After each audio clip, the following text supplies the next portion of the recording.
So I'm over in Moscow. I'm waiting to do this interview. It gets out that we're doing it. And I'm immediately denounced by this guy called Boris Johnson, who was for a short time the prime minister of Great Britain. And Boris Johnson calls me a tool of the Kremlin or something. And I'm thinking, well, that's I mean, his name's not actually Boris, as I'm sure you know. His name is Alex Johnson. He called himself Boris in high school.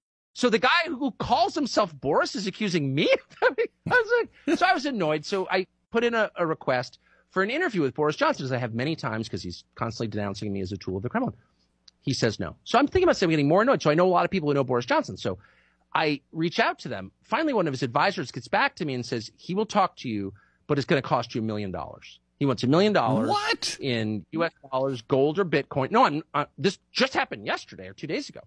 And I'm like, he wants $1 million. Yeah.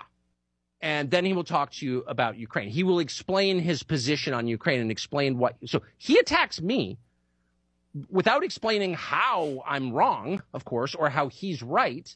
This is, by the way, the guy who single-handedly, at the request of the U.S. government, stopped the peace deal in Ukraine a year and a half ago and is, I think, for that reason, responsible for the deaths of hundreds of thousands of people. He won't explain any of that to me in an interview until I pay him $1 million. And I said to the guy, I just interviewed Vladimir Putin. I'm not defending Putin, but Putin didn't ask for $1 million.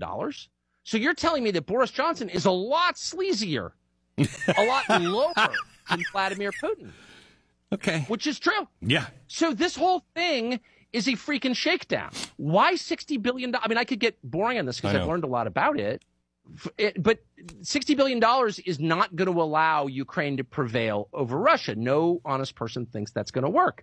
This is a money laundering operation. A lot of the people involved in it are making money from it. And if you're making money off a war, you can deal with God on that because that's really immoral. Like, that's actually really, really wrong. And a lot of people are, including Boris Johnson.